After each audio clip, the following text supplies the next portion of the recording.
Welcome to WHAQ, a talk show centred around the beauty of queerness and the challenges it brings, with hosts Pansexual Princess, get Lizzie with it, she, her, and the UK resident and sapphic sensation, Games Mistress, that's Gaymes Mistress, also she, her. What are we talking about today, Gem? So today we are talking about the documentary called Circus of Books, and it's produced by Rachel Mason, and it's available through Netflix in most countries, I believe. I believe it's a Netflix kind of has distribution rights for it, and the subtitles and dubbing is available in many, many languages, so it's pretty accessible that way. If you have, I know there's problems with Netflix, but if you have access to Netflix, and it's about 90 minutes long, so Maybe it's dual watch party. So Circus of Books is a documentary about the bookstore of the same name, and we say bookstore, but there's more to it than that. And the reason it's good to mention the director and producer of things like this, but the director or producer being Rachel Mason is notable because she is the daughter of the owners of the bookshop. So she has, it's a really unique perspective because she's able to have conversations with her parents that, yes, she's a documentary filmmaker, but I think her mom, especially throughout the documentary, is very aware that, that's my daughter. Yeah. And she has two brothers. There was three of them, three kids. And she's able to talk to her brothers in a way that I don't know. The family element is important to it, is key to it. So I think it's key to mention that she is a documentary filmmaker making this about her parents' business. And in that way, it's both family history and queer cultural history. So Circus of Books is a bookstore that opened in the 70s in California. And the documentary film looks at Karen and Barry Mason, who bought it, started operating it in 1982, and did until it closed, which was in 2018. And so it's a story of how that came to be, what it was like, who they were, and also their family's history tied into that.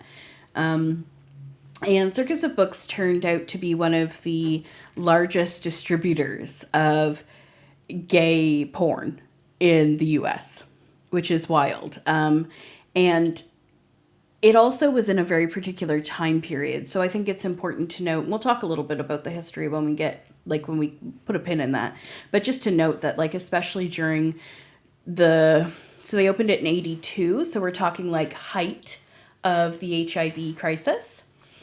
Throughout until ARVs weren't around until, which are antiretroviral drugs, which are HIV drugs, weren't around until 95. And so basically from then until 95, it was a high death, high crisis time, and then things leveled out. So they were distributing material in a center of the queer life. Which must have been a wild time to be in anyway, let alone distributing something with such a huge stigma too, yes, right? Yeah. And so there was already stigma with queerness and gayness and gay men especially, of that type. I'm not going to say that there's more stigma against some people or other, but very public stigma about HIV. It heightened it, right? Because people were afraid of HIV. HIV was seen as it was absolutely deadly, but it was seen as much more contagious than it is, and it was seen as a crisis in ways that it didn't need to be. It wasn't airborne, for instance, and isn't airborne. And it was also a time when, before the internet and porn. So basically, the bubble of biggest gay porn distributor in the U.S. could only happen in that bubble, where, queerness was coming to light in the U.S., and there wasn't yet the internet. It really was just this little time capsule of queer history in that way, especially American queer history. Yeah. It was good, wasn't it? Yeah. How many times have you seen it now? Maybe 6 or 7. But, like, it's important to note that I comfort rewatch things. So, like, it's not like I've sat down actively with popcorn 7 times to watch. I've sat down actively to watch 3 times. Because I watched it once on my own, I watched it once with you, and I watched it once with Jackie. But I've had it on a few more times, including today. We popped it on again for a little refresher. But. Yeah. Yeah, so, like, which is, I don't want to say something that I forgot about, but it is, I mean, which, no surprise there.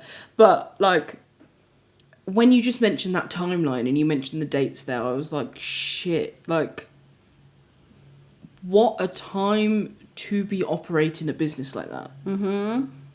Which is just, it's just wild, and has absolutely just brought another layer to the story for me, especially when you watch the documentary and, like, see how unassuming the owners are, and they on the surface look like a very sort of nuclear family and running a business that isn't intended for the nuclear family. It's pretty wild. So Barry and Karen are a Jewish couple who met at a Jewish singles night, living in West Hollywood. And he has had a varied career. Cool career as well. Special effects artist. Medical device Turned tinkerer. medical device inventor and maker. Turned book distributor, turned adult bookstore owner, turned adult movie producer. Yeah. Or at least backer. Yeah. Yeah. And she, Karen, was a crime reporter. Wanted to be a writer, was a crime reporter, and then married Barry and was doing that and decided that was too much and needed to get out of the business, and so ended up working at the bookstore and owning the bookstore, and producing films. And producing films. And they had 3 kids, and the reason why they even got into book distribution is because she was pregnant when their previous business was no longer financially viable. And so they needed to do something. And they needed to do something quick. And they just fell into it, which I think is wild, right? Like, whoops, we're a pretty traditional, especially her, Jewish couple living in West Hollywood. And whoops, we fell into owning an adult bookstore. Yeah. And obviously I don't want to spoil too much for anyone that hasn't seen it, but obviously I think there is going to be a level of spoilers because we're talking about it. It's hard to talk about this without spoiling. Could you just imagine, so the way that they fell into it is literally an advert in the paper. Larry Flint was looking for a distributor because he was having trouble. So he's an adult magazine publisher. And he was looking for distributors and was looking for individuals because the large distribution companies weren't carrying pornography, etc. Because it was dangerous. It was, at various times in the ownership of this store, it was illegal. It was indecent material. Mm-hmm. So he was looking for individuals. And if you could sell X amount of copies, I believe it was 2,500, and had a vehicle, they'd take you on and you'd get a cut and away you go. And so he saw it in the paper. She saw it in the paper, brought it to him in bed, and said, I found your new job after he just lost his previous one. And he was like, oh yeah, I could do that. And in one day did it. And then ended up, one of the stores was taking 600 and 700 copies of things. But it was going under. The owner wasn't doing well. So he went to the landlord and was like, I'll pay the rent. And he's like, okay, it's yours. Yeah, this guy ain't paying the rent. I'll pay the rent. Yeah, wow. And I wish I had the confidence to see a newspaper advert and be like, I could fucking do that. And not even just, I can fucking do that, but just go and do it. and like completely hit it out of the park. I mean, I think part of it's confidence, and part of it is, you know, your wife is Desperation. visibly pregnant, and you need to like pay the bills and like feed your baby, right? Yeah, for Hi, sure. JD. Hey, JD, how's it going?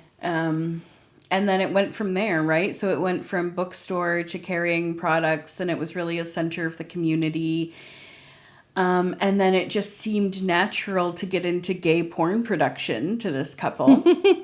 And they ended up partnering with Jeff Stryker, who is one of the most notable of the time gay porn actors. And doing a bunch of his films, and they just hired a really good director. Like, they were the distributors and they backed it, but they weren't in, like, they were so arm's length away from stuff. And it's so funny because there's parts of this where you see Karen, and they're like so Barry is like this like effervescent, happy, sweet, bald guy. And Karen is like, she's like, I wouldn't say I'm a soccer mom, but it's close. And that's like so accurate, right? Like how she describes herself, because she's basically like a suburban soccer mom who is a hard worker. And she, like, they just stayed arm's length from the actual like material, but you see her, like, it's clear that like she's the one who runs things, and you see her out buying products, and she's like at an expo where they sell things, and she like goes up to one seller and she's like, do you sell gay stuff? Oh no, then you're not for us. Yeah, and then that's why we've never spoke before. Yeah, okay, that's bye. why. Yeah, bye. And then she goes up.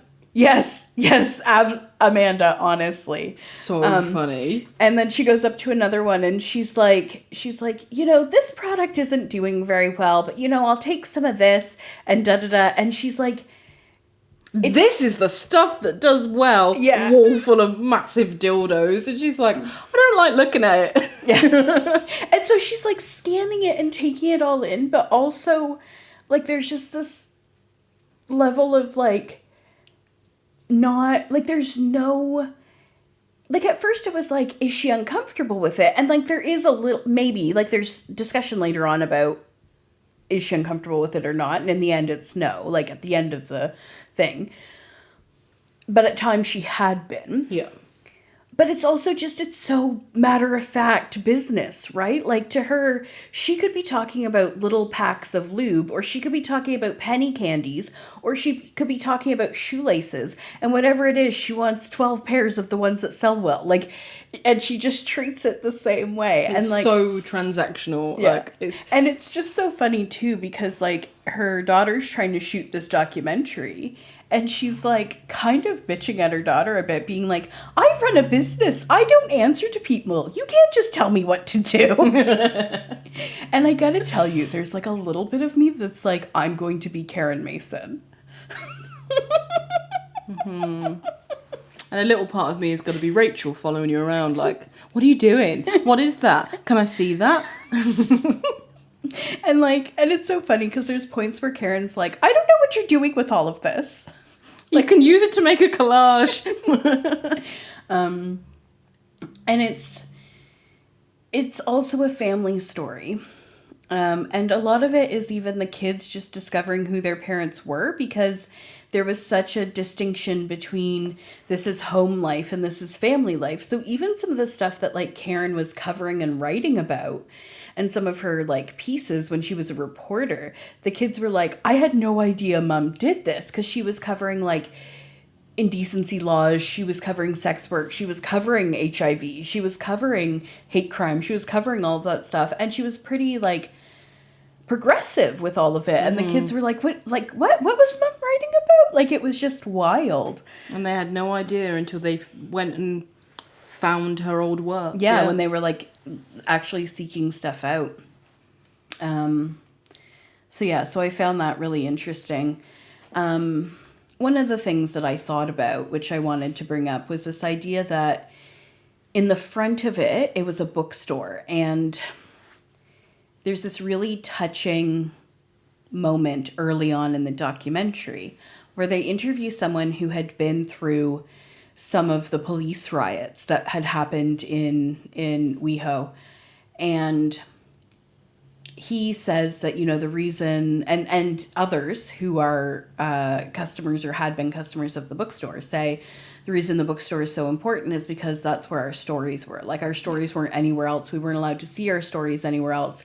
And in these little secret places, there were our stories. And, like, I get a little emotional just thinking about it. Look like them, living lives that are similar to theirs, that parallel. Yeah. And then in the front, it's this bookstore. And in the back, it's the, like, porn and the sex shop. And I was thinking, how... a bookstore is one thing, and in some ways, like, a bookstore is the, like, palatable thing. And then in the back is the porn shop, and that's the, like, part that's hidden. And I was just thinking about, like, why does it always come back to sex with queer folks, and, like, who you're with, or if you're with them, etc. And one of the things I think about a lot is that I actually believe one of the reasons it comes down to sex is because so much of queer acceptance has been won on saying that we are exactly like everyone else. So, like, there is no difference between Liz and I as a couple except for the fact that we're two women. And then that breaks down when you get to porn, where our porn looks different and our sex looks different. We can walk down the street holding hands and it doesn't matter what our genders are. We're just a couple. And I think in some ways that's the radical act, right? The sex is the radical act, or the lack of sex is the radical act, or how the sexes happen is the radical act in a way. And I don't believe that's it. Obviously, there's polyamory. There's other things in which relationships do look different, and it's not just mainstream. But the way we have won our rights is by saying we are exactly the same. We want exactly the same treatment. And in a way, arguing that we aren't different, and that nothing we do is a choice. It's just the way we're born. And sex is the chosen, or lack thereof, or who you have sex with, etc., is the chosen radical act, which says, actually, we're different. Mm-hmm. And so I really do believe that. And it's not that I think everything we do comes down to sex. I think it's just that we've had to, like, conform in so many other ways that is one of the places that it can still be radically different. That's the true, like, marker. It's the undeniable marker. Yeah. Less true, but undeniable, I think. Mm-hmm. Because there are other markers, but we hide them and can hide them.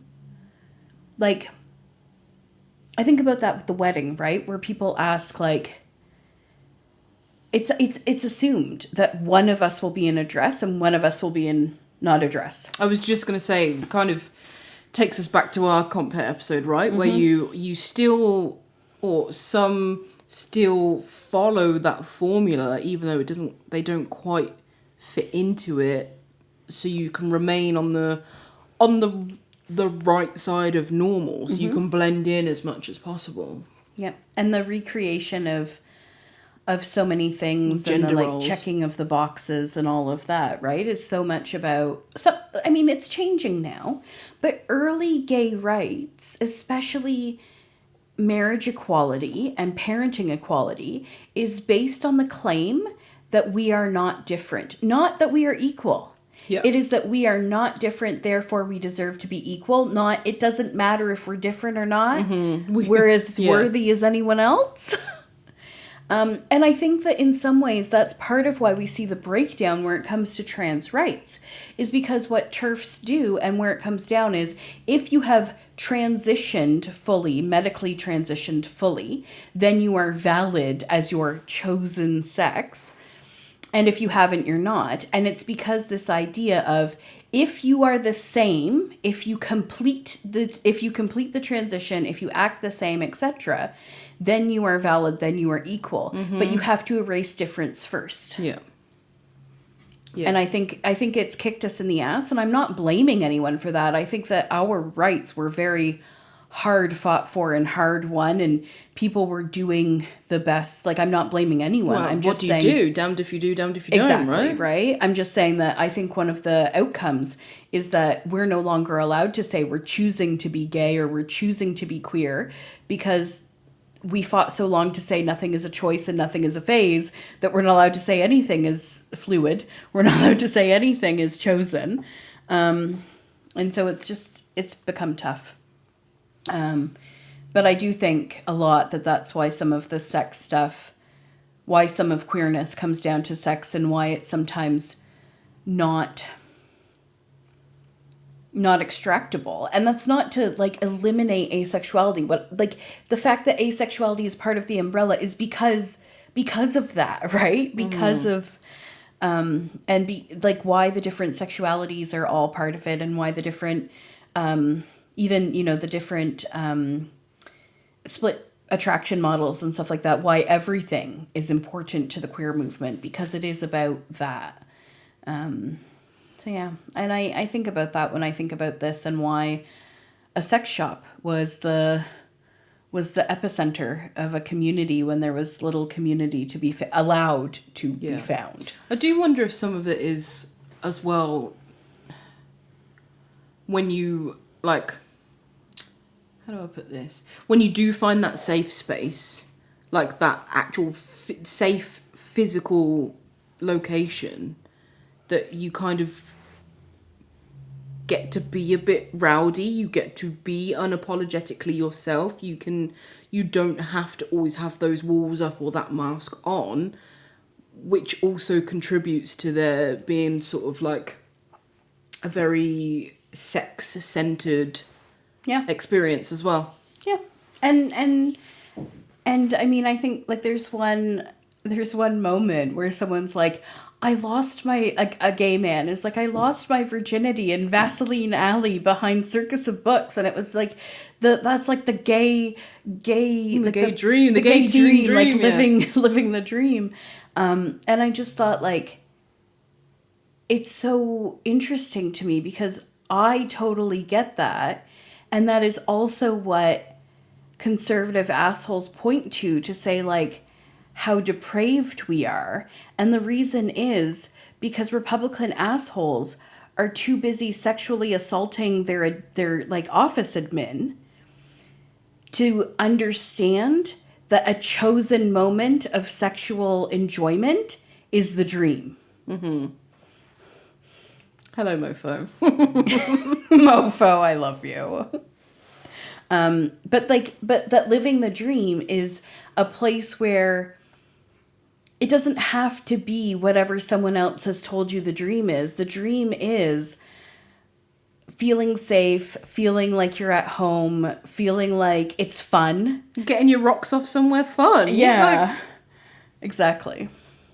And there's nothing wrong with that. We need to stop deciding that sex needs to look one way. Anyway, I just love that moment where he was like, I lost my virginity in Vaseline Alley. To a trainee cop. Yeah, to a trainee cop. I was living the dream. Yeah. And I was just like, I love you. Yeah, and just like one of the things that was most touching to me about the documentary, and anyone who's seen it, I like would love to hear your thought on this too, but was just the conversations with employees, former and current, because it was so clear that there had been a family there, but also that like Karen was like the strict one and Barry was a little bit more easygoing, but that they loved all of their employees. And the only rule was like, do your job, don't steal from us. Like they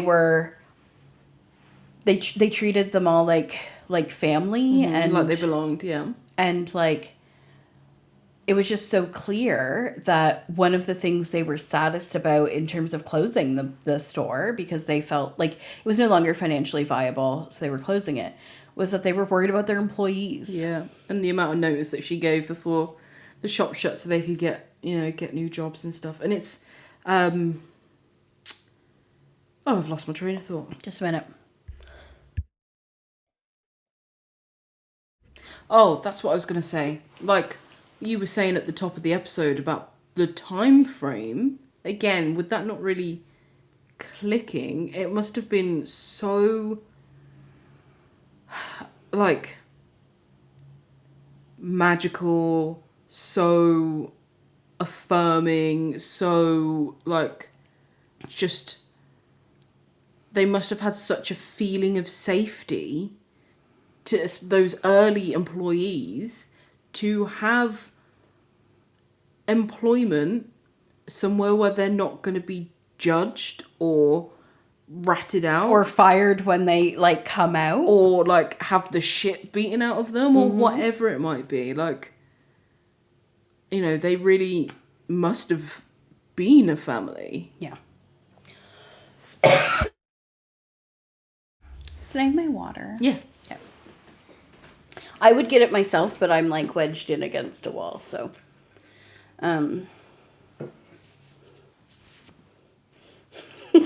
Hi, Srep. So yeah, you okay? Yeah, just get a cushion. Oh, okay. So Liz will be with us in just a moment, but she wants to sit on a pillow, which I understand. It's now you're back. I'm getting old. Back. Hey, Srep. But I think too, like, also the community that forms, like the queer folk who work at clubs and bars, and the queer folk who work at a place like that. Like, in those days, there were so few places where queer folk, where gay men, especially like, I mean, we all know this. Some gay people pass more than others. And I hate that term, but like, some people get read as gay and some people don't, regardless of whether they're gay or not, to be clear. like it's about gender policing, not about, I know. My little straight wife. I know. So straight. And so for the employees, like, if you don't pass as, like, if you're a effeminate gay man, no one hires you. And so having those folks be at these places, and a lot of the former employees that they interview are effeminate gay men who just got to be effeminate gay men working at an adult bookstore. And just the amount of history that they watched happen, right? Yeah.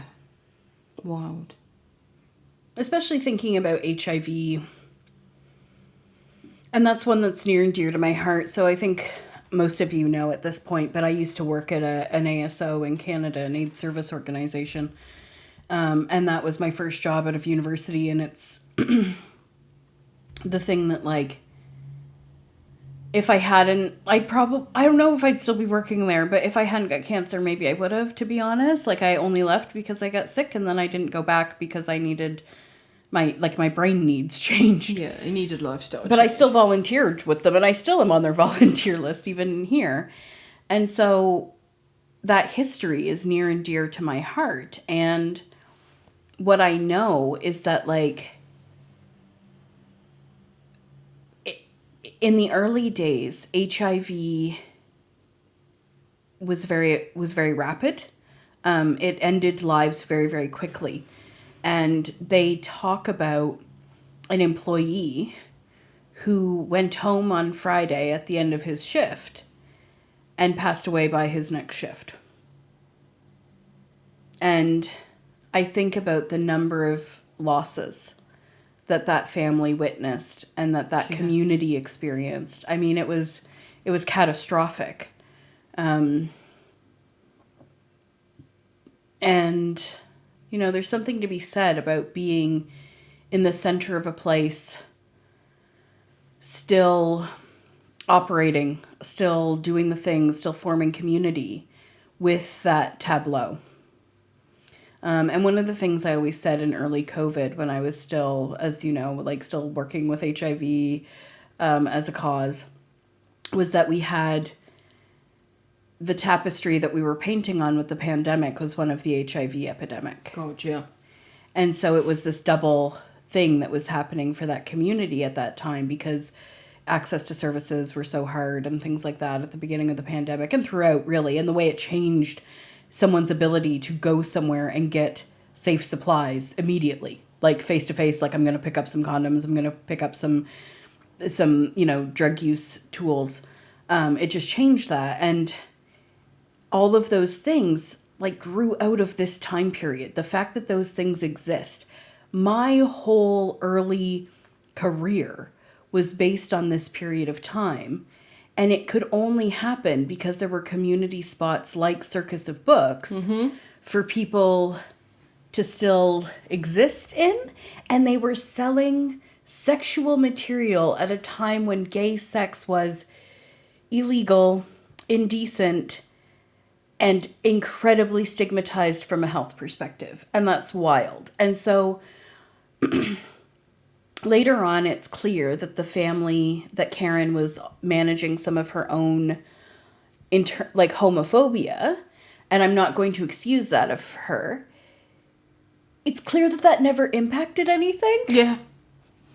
And there's something to be said for a straight couple who otherwise have a fair bit of privilege. Now, they are Jewish, so I can't, totally discount that. But, like, generally speaking, just being part of this community. And it's important to note that they were they were charged under the Ronald Reagan Meese laws. They were charged with the distribution of indecent material, and it could have cost them everything. And in the end, there's lots of reasons why they stuck with it, including, good legal advice and stuff like that. But it was just, it was so clear to them, even in the documentary, that they knew they were doing something that could get them in trouble. And from the day they started doing it, they knew it could get them in trouble. And they continued to do it. And that's I was going to say it's wild to me. It's not wild. I've done the same. But I guess the reason why it touches me so much is because I have done the same. I do know that. And so it takes a certain level of conviction to really do that. And I really respect that. Mm-hmm. Yeah. That part was wild to me about, the indecency laws. No, sorry, when we discover about her internalized homophobia.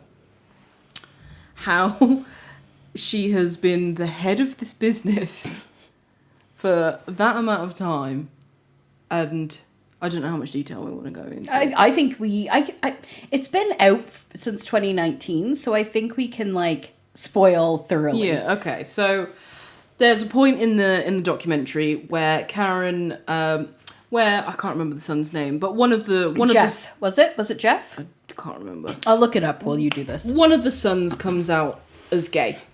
He goes off to college.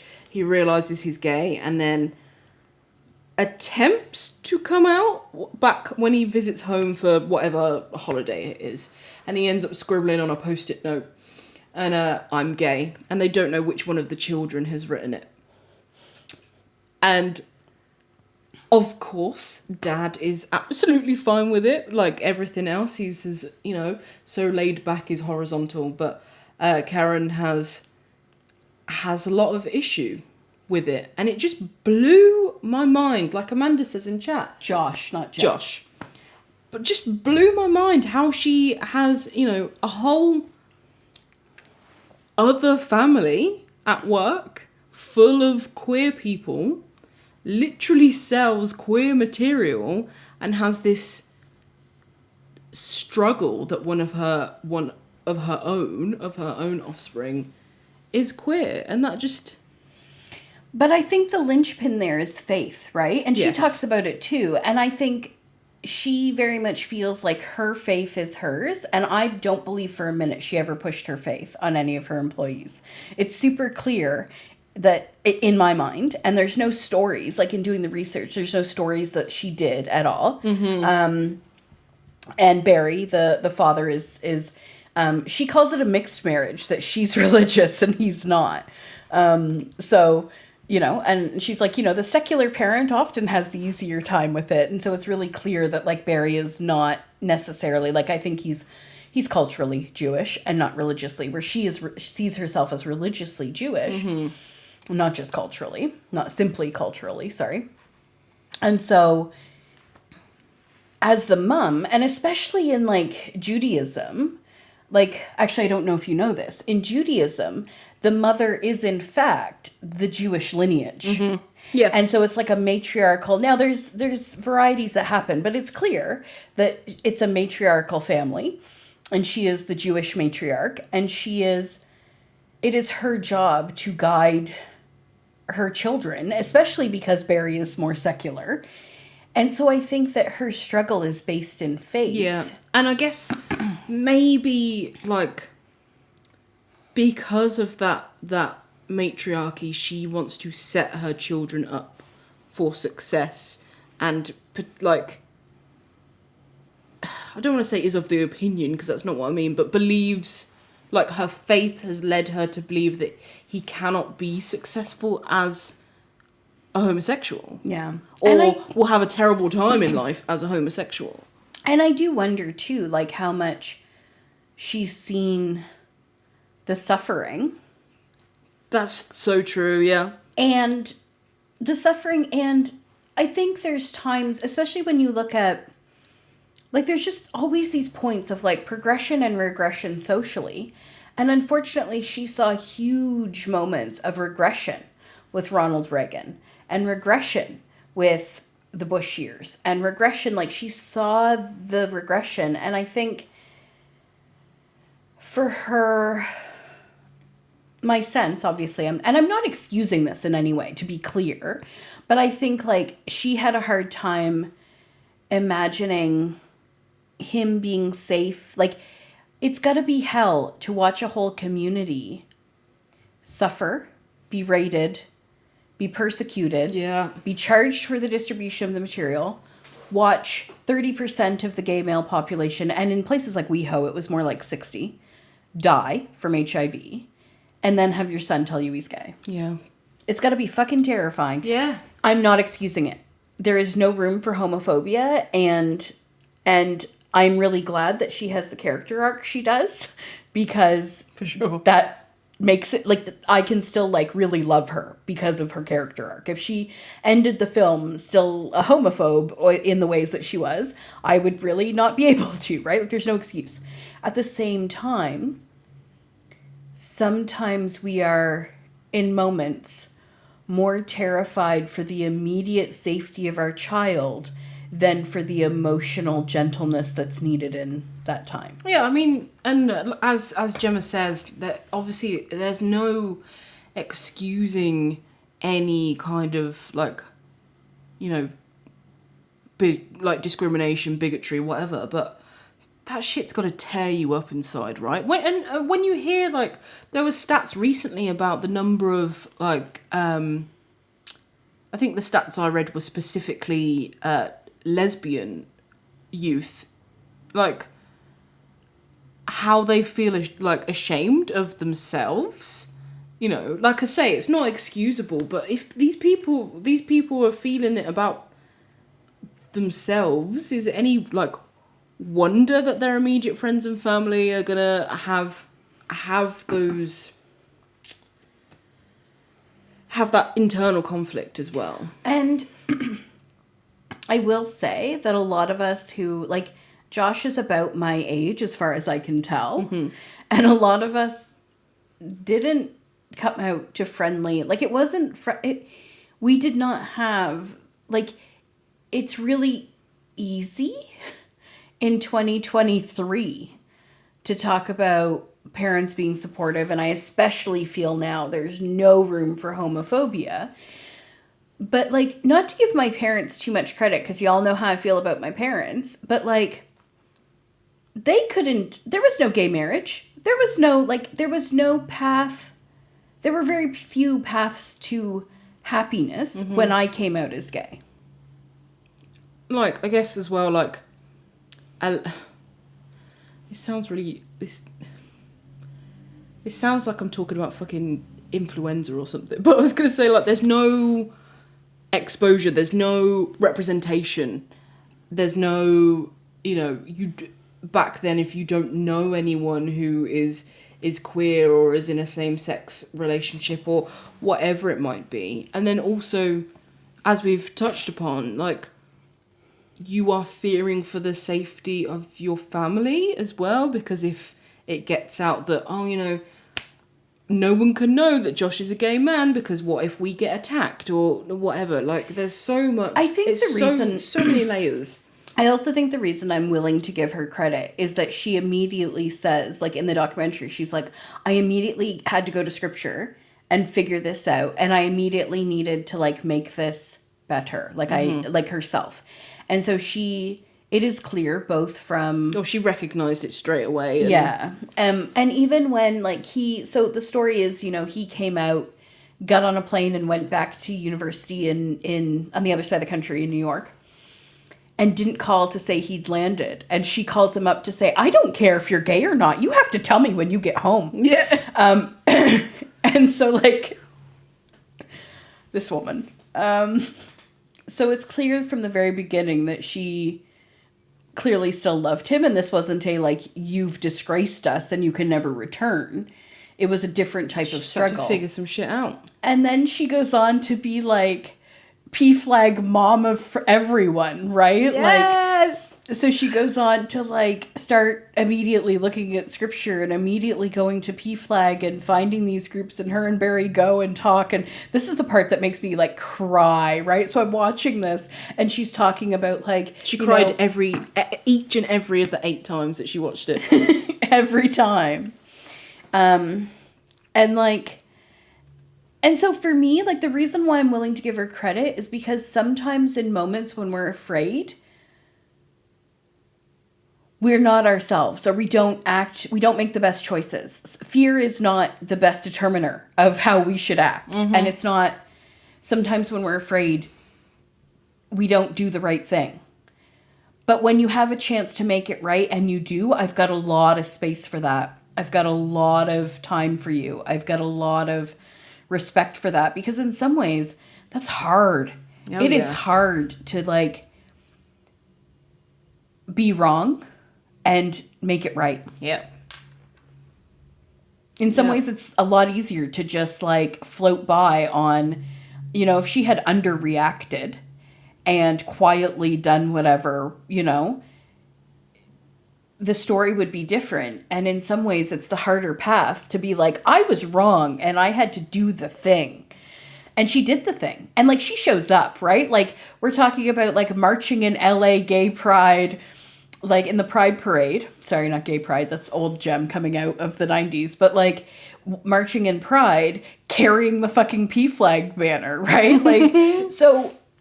Let's go, Karen! I'm not here to shit on people who have fucked up. Like, it's really clear that Josh was hurt and Josh struggled a lot. And I have deep sympathy for that. And it is not fair that he struggled the way he did with coming out. That he was afraid of disappointing his parents. And that's not okay. And, not but, and Karen made right. And Josh laughs about it because Josh clearly is someone who just wants to be quiet. Like, I think that's who he is. And he's like, Mom doesn't do anything by halves, right? Like, and she's in. She goes in the parade. And that's the part that makes me cry, right? Because I think the best thing you can hope as a parent isn't that you don't fuck up. It's that when you fuck up, you notice it and right your wrongs and hopefully address some of the damage and teach your kids that when you fuck up, you make it not, right. Yeah, you make it right. It's not the end. You don't stop there. You don't double down. You don't deny it. You don't do any of that. You fix it. Yeah. And that takes a lot. It takes a lot. So yeah. And that makes me cry every time because like, that's the mom I would love to be. Yeah. Now I'm all schmoopy because I'm thinking about being a mom with you. Aww. Do you need a cuddle? Yeah. And I also think too, like in some ways it's living through the experience. Like my parents didn't give a shit to make it right. And so it's not jealousy, it's joy, right? It's like being so grateful that someone doesn't live with the pain I lived with, right? That someone gets to have a mom, and hoping that many people have mums and dads and parents, because there's not just mums and dads, but like family that love you enough to go through that journey. Through it, yeah. She's got a big heart, this one. So yeah, it just makes me really happy for him, and I hope that I hope that there's more stories like that, in part to show people that it's if you fuck up, it's not all over. There's more on the other side of that too. That's another t-shirt in the bank. And then can I also say the other part about this that just wows me is when she takes like this box of stuff to the archives because she's been a queer part. She's been a huge part of queer history. And she goes into the archives and she's like, here's some stuff, whatever. I don't have much to contribute. And then she's like, this is the history. And it's this wall of zines from like the 50s and 60s. It did make me laugh how she's like, I don't want to look at that, but this. Yeah. And she just like you can see in this moment that she's in awe of queer history while totally not recognizing that she just brought a box of queer history that she has collected and been a part of. Yes, exactly, Amanda. But like, she's just totally like, she brought oblivious. in a box and he's like, no, we're keeping these. And like, can you sign these over saying we can keep them? She's like, of course you can. They're not, it's nothing, da-da-da. And then she's like, history. And I'm like, you brought history in your car, babes. Like you just, it's just wild to me. Yeah. So, do you have any like favorite moments or things that stick out, or like when you think of the film you'll think of like, oh, that part?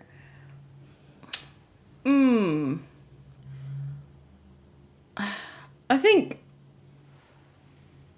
there's a few, to be honest. I feel like it just was so lovely to see like a home for a community. And like, I don't know whether it's because I came out late or my memory or where I grew up or what, but I haven't seen many of those community homes. Sorry, there's lots of traffic.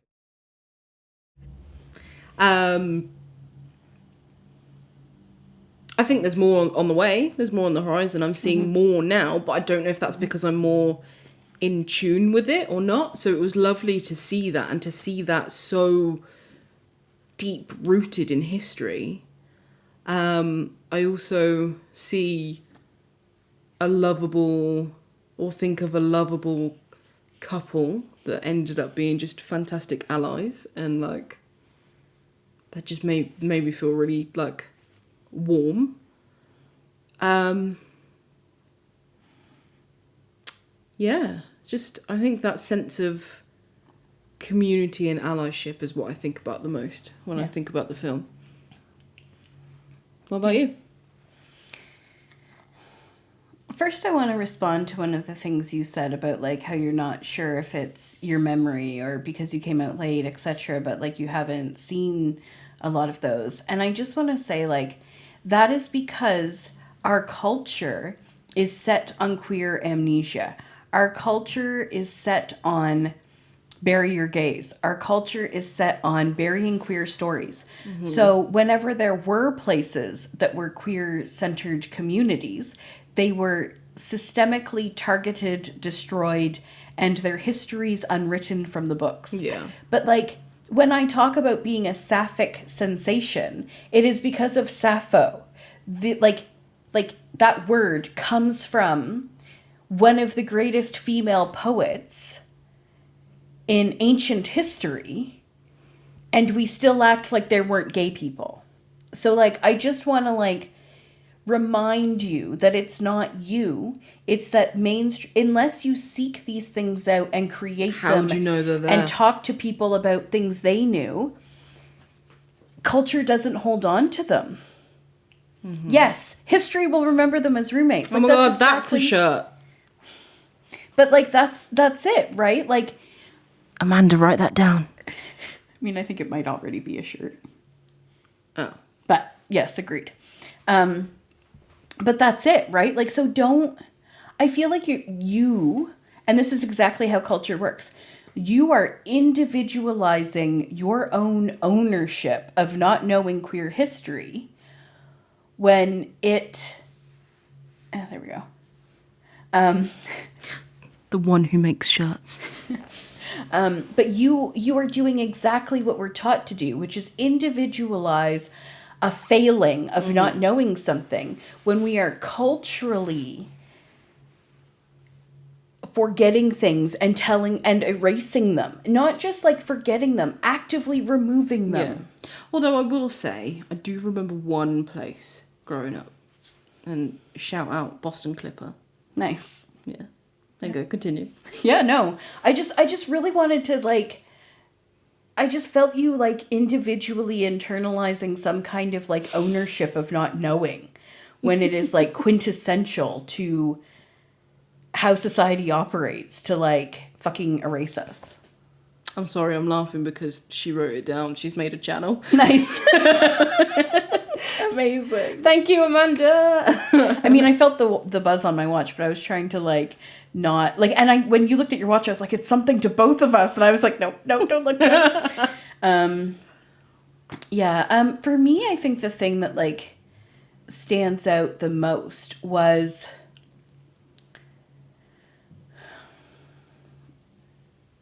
like the act of defiance when it comes to the have fun, Amanda. When it comes to the distribution of the materials, because the way they got dinged is that they were trying to be very, very, very careful about who they sent materials to, and they were part of a sting, and it is clear in that they were shipping materials all around the US. And obviously they're a huge porn distributor, but like they were doing it one order at a time. Like they were actively engaging in selling this material, not just because it was profitable, but because there was like a market there. Like it was always more than just money, right? Yes, money was like they were in this to like support their family, but at some point in the 40 years they ran this thing, they could have got out and made money elsewhere. Yeah, for sure. You don't hold on to something, until its dying days. Yeah. And so like that defiance of creating gay porn and distributing it and shipping it around one shipment at a time to just like get it out there. Like, I don't know. There's just that...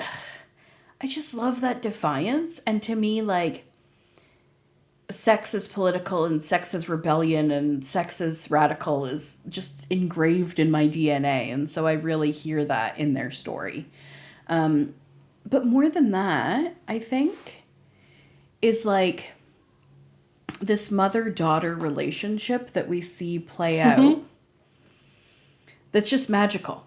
The documentary starts with a kid, Rachel, recording her family cooking in the kitchen on whatever. And her mom says, this is going to be a very boring tape, Rachel. I'm just making juice. And she's like, did you put 5 whole cans of water in that? And it's just this thing of like, this like to and fro of the two of them where you can see how they're so similar and passionate and driven and so different at the same time. And this like tension that is like love but is conflict, but not like conflict like hard conflict like you know, like I've got stuff to do, Rachel. I can't just pose for you in these pictures. Like I've got stuff to do. And like Rachel loving her mom and loving her family in so many ways. This whole documentary is a Mason love letter to her brother, especially Joshua, when she's talking to Josh about like coming out and crying and all of that stuff. Like you see her experiencing. And there's this part where she's like, why did you not think you could come out to me when I was with all the queer kids? And he's like, your world was too gay for me. Yeah. But like, it's just, and so for me, as a storyteller, the best stories are the ones where you can see the writer's true heart. Yeah. I did, yeah. It was fun. It was nice. It was lovely and it was fun and it was really interesting to see how this, like I mentioned earlier, this almost nuclear family do something completely out of the realms of ordinary for them. Yeah, that was good. It was good development. Yeah. And I also think, like, another key takeaway is, like, don't ever assume that anyone is Not as a porn. vanilla as you think they are, as mainstream as you think they are. Like even when these kids were asked, like, what do your parents do? Like, oh, they run a bookshop. And then, like, eventually as teenagers, like, they run a bookshop, and a friend being like, what bookshop? And she's like, oh, Circus of Books. And they're like, that's a gay porn store, Rachel. That's Like, how she found out what her parents did for a because one of living. her friends was gay, and yeah, anyway. So, like, just never assume that you know everyone's full story, and I just think that's true. And also, I just hope that as queer history develops, these are the stories we continue to tell of everyday people, because so many of our queer stories are of snapshot, extraordinary moments. And that's great. Those moments are important. But I want queerness to be so normalized that queer history can be told in the stories of small families and That the 40-year-old ordinary businesses.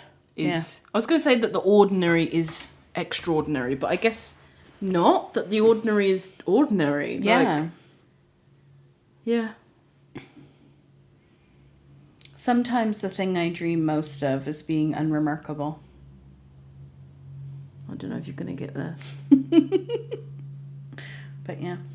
So, all in all, really good 90 minutes of document. And I fucking love documentaries. I just love documentaries, but like 90 minutes or 86, whatever it is, of really good documentary.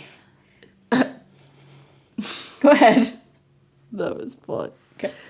So, yeah. I got embarrassed. Really good. And Absolutely, Sret. a good slice of... Yes, exactly, Sret. A good slice of history. And it is American-centric, but I think is important anyway. And it makes me yearn for those stories with other people as well, right? Because if the Masons existed, and yes, they were in a particular little bubble being in West Hollywood at the time they were, but those stories exist other places, right? And I want to unbury them all and write them on a tableau and spread them out for everyone to pose in front of. I feel a project coming on. Side note, it reminds me of that map where people go in and they...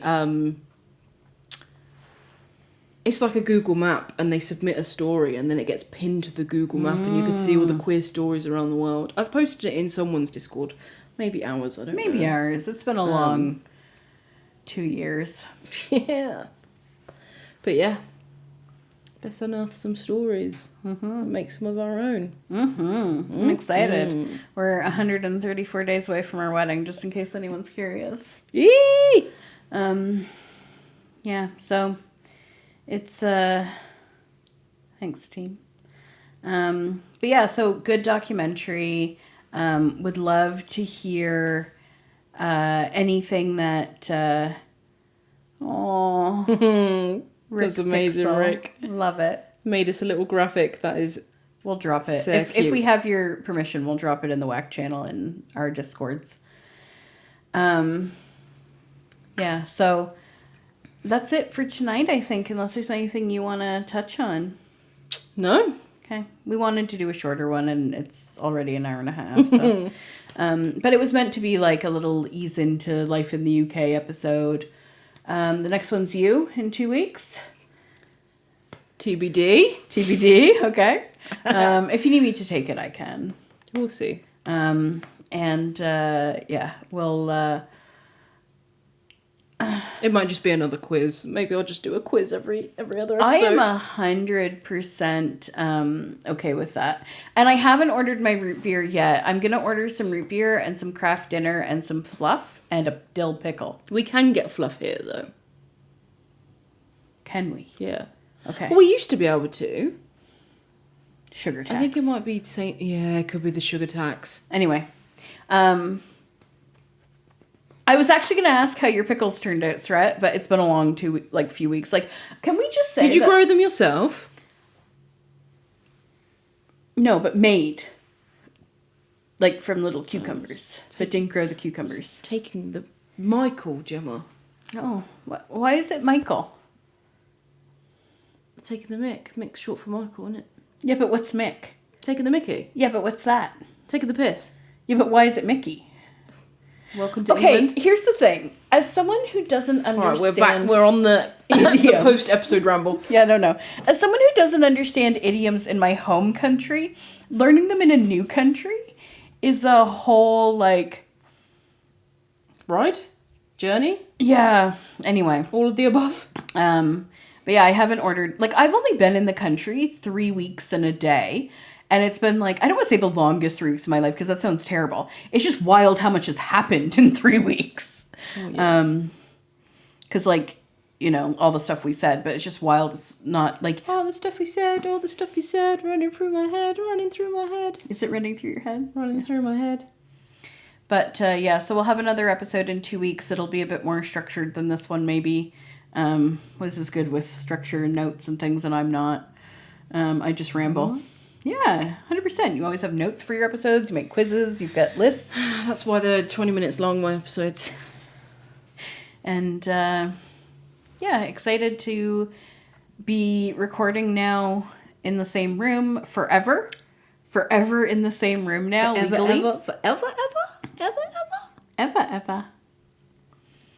And, I mean, hell, in that time the king was coronated, crowned. Crowned? Yeah. Crowned king. Been a wild 3 weeks, friends. Right. Should we find someone to raid? Yeah. I've got no idea yet. Oh, yeah. Oh, yeah. I've cooked some good food, though, and we built 2 more Kallaxes, so my time in the UK is measured in Kallaxes, and we're 8 in now, so that's how it's going. Mood. All the things you said running through my head. Right, save some Kallax for the rest of us. Right, we're on number 8. Oh, I've already chosen. Oh, okay. Oh, yeah, good call. Good call. We've got a dear friend to raid. Let's go see Cheesy. And it sounds like a lot, but 2 of them are our bedside tables. Like, we have a 2-cube Kallax on each side of our bed. So that's a quarter of them. That is a quarter of them. Mm-hmm. That's good maths. I think Cheesy... Is he wrapping up? No, he's not. No, I think Cheesy has got some kind... Cowlicks. Oh, he's got Park Beyond. Yeah, he's got some kind new, of... like, beta or whatever. Activation on currently. So let's go and see the big cheese, and give him some support. Do we have a raid command? I think I've got it, yeah. Okay. Let me get a keyboard.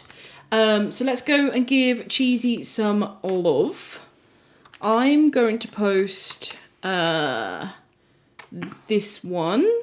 And the rest of us will post that one. You lot should post this one. And, there was something I wanted to say. Oh, so the next show, I don't think Geek Herring is on Tuesday this week. I think they have the week off, but I'm not positive for that. If not, Geek Herring's at 3 UK time. Crowded Tavern is on the Wednesdays we're not on at 4:30 p.m. UK time. I personally should be live next on Friday. And I think I'm streaming tomorrow. Exclusive! Go and follow tomorrow Games is Make Full Day, and I think that's a good day to start streaming. So I've got my stuff She's set got the up fucking setup now, hasn't she? Yeah. Yeah, she just needed to get into the country, didn't she? So we'll see. Right, let's get these raid messages. Thanks for being with us. Thank you for chatting. It's been wonderful as usual. I think I'm gonna... No, hang on. I was gonna say, I think I need to get this one a tissue. I meant because you're teary and emotional, not anything else. She's leaking. Sorry. On that note, see you later. The countdown has started. Goodbye. Take care. Bye.